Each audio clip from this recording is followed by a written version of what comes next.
Welcome to Kavitha recipe Tamil. இன்னைக்கு பார்க்க போகிற ரெசிபி ரொம்ப அருமையான ஒரு முள்ளு முறுக்கு தான் செய்ய போகிறோம். தீபாவளினாலுமே எல்லா வீட்லேயும் முறுக்கு தான் செய்வாங்க. முறுக்கு, அதிரசம், மைசூர் பாக்கு இந்த மாதிரி. இப்போ முறுக்கு வந்து எப்படியா ரெடிமேட் பாக்கெட்டில் பச்சரிசி மாவு வாங்கி தான் செய்ய போகிறேன். அது எல்லாமே மிக்சிங் ஆகி வர்ற பாக்கெட்டு தான். இது எப்படி செய்யலாங்கிறத பார்க்கலாம். ஃபஸ்ட்டு இந்த ரெசிபி செய்கிறதுக்கு நான் ரெடிமேட் பாக்கெட்டில் மாவு எடுத்து வச்சுருக்கேன். 2 கப்பு அளவு எடுத்திருக்கேன். இதை வந்து நம்ம கப்பி ஏதாவது இருக்குமா என்னன்னு தெரியல, நான் சலிச்சுக்கிறேன். ஏன்னா எண்ணெயில் பொரிக்கிறப்ப தெரிக்கும். அதனால் நான் வந்து சலிச்சுக்கிறேன். சலிக்கிறப்ப சீரகம்லாம் வெளியில் வந்துருச்சு. அதனால் சீரகம் சேர்க்காம அதுக்கு பதிலாக ஓமம் சேர்த்துக்கிறேன். அந்த மாவு கூட உளுந்து, பச்சரிசி, மிளகாய், பெருங்காயத்தூள் எல்லாமே மிக்சிங் ஆகி தான் வருது. நான் சீரகம் மட்டும் அதில் இருந்ததை எடுத்துகிட்டு இப்போ நான் அதுக்கு பதிலாக ஓமம் சேர்த்துருக்கேன். உப்பு ஏற்கனவே கலந்து தான் வந்திருக்கு. லைட்டாக கம்மியாக இருக்கிறதுனால கொஞ்சம் உப்பு, கொஞ்சம் பெருங்காயத்தூள், மிளகாத்தூள் கலருக்காண்டி காஷ்மீர் மிளகாத்தூள் கொஞ்சம் சேர்த்து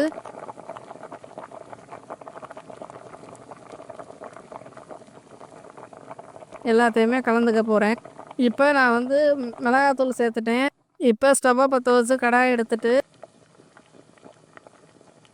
ஒரு 2, 3 ஸ்பூன் எண்ணெயை நல்லா சூடு பண்ணிவிட்டு கொஞ்சம் அந்த முறுக்கு மாவில் எண்ணெய் சேர்த்துக்கோங்க. எண்ணெய்க்கு பதிலாக நீங்கள் வந்து நெய் கூட சேர்த்துக்கலாம். ஒரு 2 ஸ்பூன் வந்து நெய் சேர்த்துட்டு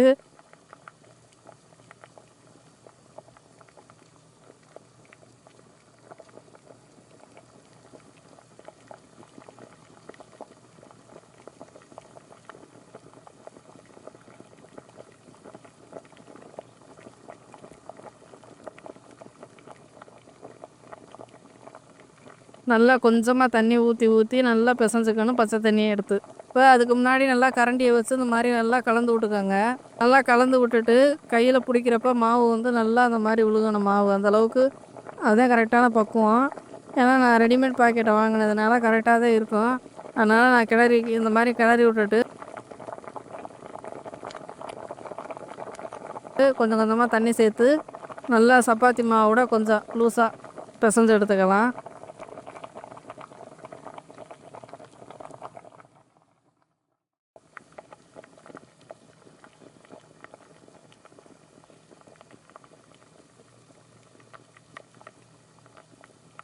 மாவு வந்து கொஞ்சம் கொஞ்சமாக தண்ணி தெளித்து இந்த மாதிரி பிசைஞ்சுக்கணும். இல்லைன்னா சரியாக வராது. அதனால் கொஞ்சம் கொஞ்சமாக அந்த மாதிரி பிசைஞ்சிட்டு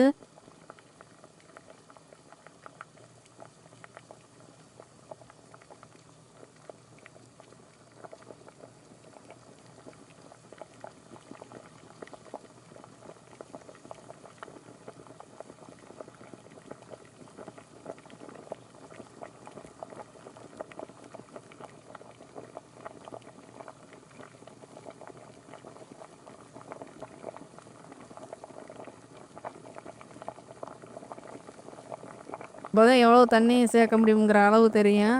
அதனால் நீங்கள் தண்ணி அளவு வந்து நீங்கள் கொஞ்சம் கொஞ்சமாக தான் சேர்க்கணும். மாவு வந்து கொஞ்சம் கொஞ்சமாக அந்த மாதிரி நல்லா தண்ணி ஊற்றி மிக்ஸ் பண்ணிக்கோங்க.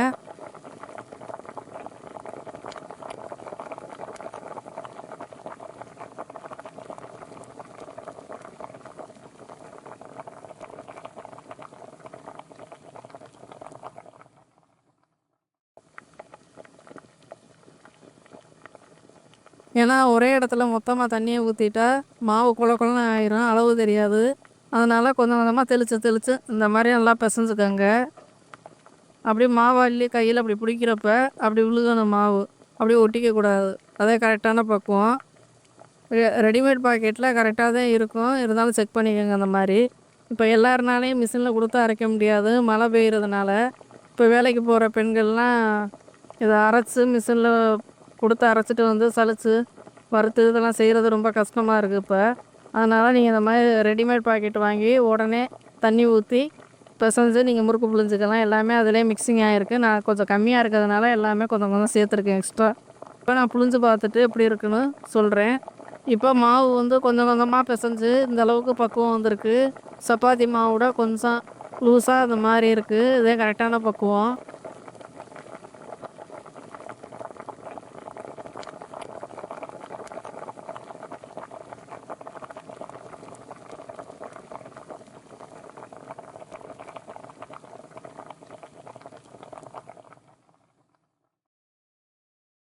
இப்போ ஸ்டவ்வை பற்ற வச்சு கடாய் எடுத்துட்டு எண்ணெய் ஒரு பக்கம் சூடாகட்டும். எண்ணெய் சேர்த்துருக்கேன்.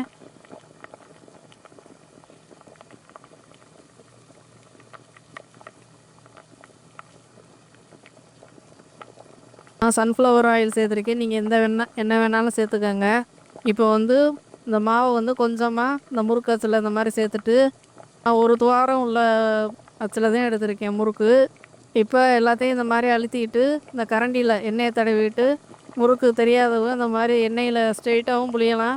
இந்த மாதிரி சுற்றிட்டு போட்டால் கொஞ்சம் பயம் இல்லாமல் ஈஸியாக இருக்கும். இப்போ எண்ணெய் ஒரு பக்கம் நல்லா சூடாயிருச்சு. இந்த மாதிரி கரண்டியில் புழிஞ்சிட்டு எண்ணெயில் விட வேண்டியதேன். இப்போ எண்ணெய் சூடாயிருச்சுன்னா மாவு கொஞ்சமாக எடுத்து லைட்டாக விட்டு பாருங்கள். எண்ணெயில் நல்லா எலும்பி வந்துச்சுன்னா நல்லா சூடாக இருக்குன்னு அர்த்தம் எண்ணெய். இப்போ ஒன்றா அந்த மாதிரி முறுக்கை கொஞ்சம் கொஞ்சமாக அந்த மாதிரி சுற்றிட்டு எண்ணெயில் சேர்த்துக்கோங்க. எண்ணெய் வந்து நல்லா முறுக்கு அந்த மாதிரி எண்ணெயில் சேர்த்ததுக்கு முன்னாடி அப்படியே சலசலன்னு இருக்கும் பாருங்கள் வேகிறதுக்கு. இந்த சலசலப்புலாம் இறங்குனாதே முறுக்கு வேகும். அது வரையும் நீங்கள் இந்த மாதிரி ஒரு 2 நிமிஷம் 3 நிமிஷம் அப்படியே திருப்பி போடாமல் எண்ணெயிலே விட்டுருங்க. கலர் மாதிரி வரும்.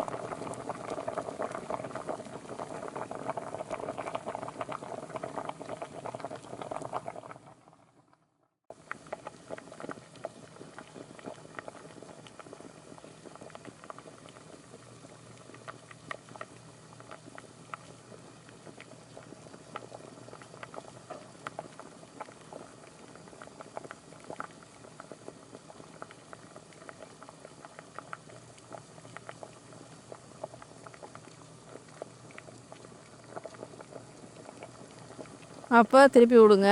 கரெக்டாக இருக்கும். இப்படி எல்லா மாவையும் கொஞ்சம் கொஞ்சமாக இந்த மாதிரி சேர்த்து இந்த மாதிரி கரண்டியில் எடுத்து இந்த எண்ணெயில் சேர்த்துக்கோங்க. அப்படியே ஒரு பக்கம் வெந்துருச்சு. நம்ம அந்த முறுக்கை வந்து திருப்பி விடுக்கலாம். இப்போ ஒரு பக்கம் வெந்ததெல்லாம் அப்படியே கரண்டியில் இந்த மாதிரி திருப்பி திருப்பி விட்டு வேக விட்டுக்க வேண்டியதேன்.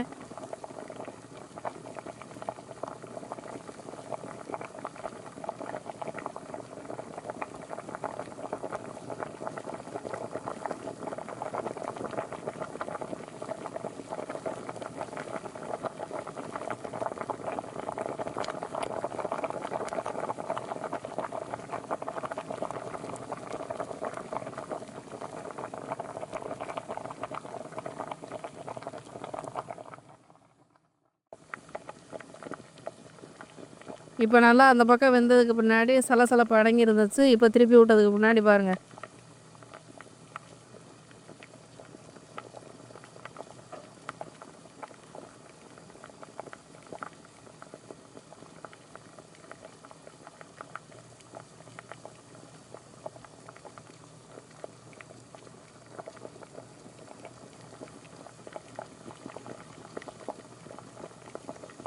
எண்ணெய் நல்லா அப்படி சலசலப்பு வருது. நல்லா வெந்ததுக்கு முன்னாடி அப்படியே அடங்கிடும். அது வரையும் இந்த மாதிரி திருப்பி திருப்பி விட்டுக்கோங்க. ஃபஸ்ட்டு தடவை சரியாக முறுக்கு வேகலைன்னா நீங்கள் திரும்ப கூட எண்ணெயில் மொத்தமாக நீங்கள் சுட்டு எடுத்துகிட்டு திருப்பி கூட நீங்கள் இந்த மாதிரி சுட்டு எடுக்கலாம். வதக்குன்னு ஒரு மாதிரி முறுக்கு நல்லா முறப்பாக இல்லாமல் இருந்துச்சுன்னா நீங்கள் திரும்ப ஒரு தடவை ரோஸ்ட்டு பண்ணிக்கோங்க. ரொம்ப நல்லாயிருக்கும். ஏன்னா மழை நேரத்தில் எப்படி இருக்குன்னு தெரியாது மாவெல்லாம். ஈரப்பதமாக இருந்துச்சுன்னா நீங்கள் இந்த மாதிரி செஞ்சுக்கோங்க. இப்போ எல்லா முறுக்கையும் இந்த மாதிரி சுட்டு எடுத்தாச்சு. ஒரு தட்டில் மாற்றி எடுத்து வச்சுக்கலாம். நல்லா எண்ணெயை வடிச்சிட்டு எடுத்துக்கோங்க. இப்போ ஒரு தட்டில் மாற்றி எடுத்து வச்சாச்சு. அதே மாதிரி இந்த மாதிரி கரண்டியில் இந்த மாதிரி எல்லா முறுக்கையும் இந்த மாதிரி சேர்த்து விடுங்க எண்ணெயில்.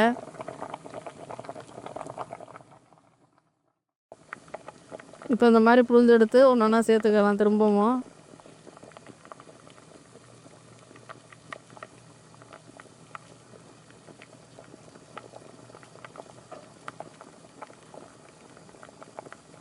இப்போ சலசலப்பு அடங்கினதுக்கு முன்னாடி முறுக்கை வந்து திருப்பி விட்டுக்கலாம்.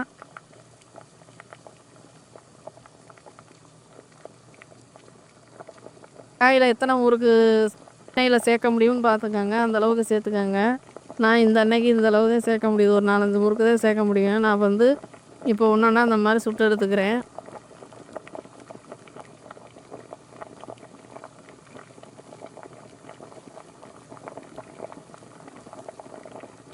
இப்போ அந்த மாதிரி கரண்டியில் சுட முடியலன்னா எண்ணெயிலே அப்படி நீங்கள் இந்த மாதிரி முறுக்கை சுற்றி விட்டீங்கன்னா கொஞ்சம் ஈஸியாக இருக்கும்.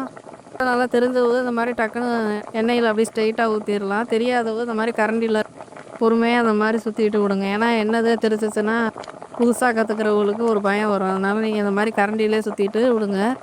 ஏற்கனவே இந்த மாரி முறுக்கு சுட்ட உங்களுக்கு தெரியும். இந்த மாரி பக்குவம். அதனால எண்ணெயிலே இந்த மாரி சுட்டுக்கோங்க.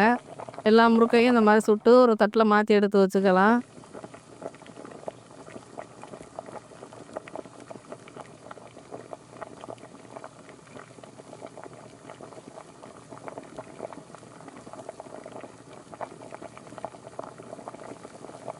இப்ப தீபாவளி வந்துருச்சு. நீங்களும் இந்த மாரி அரைக்க முடியாதவங்க, மிஷின்ல குடுத்து அரைக்க முடியாதவங்க ஒரு ரெடிமேட் பாக்கெட்ட வாங்கிட்டு, இந்த மாரி மாவ பெசஞ்சதும் எண்ணெய ஊத்தி காய வச்சு சுட்டெடுக்க வேண்டியதுதான். ரொம்ப எளிமையானது. சாப்பிடுறதுக்கு ரொம்ப அருமையா இருக்கு. நான் செக் பண்ணிட்டு தான் சொல்றேன். முறுக்கு அவ்வளவு சூப்பரா இருக்கு. முறுக்கு சாப்பிடுறதுக்கு ரொம்ப நல்லா இருக்கு. நீங்க உங்க குழந்தைங்களுக்கு இந்த மாரி செஞ்சு குடுங்க தீபாவளிக்கு. இந்த வீடியோ புடிச்சிருந்தா லைக் பண்ணி, ஷேர் பண்ணுங்க. மறக்காம சப்ஸ்கிரைப் பண்ணிருங்க.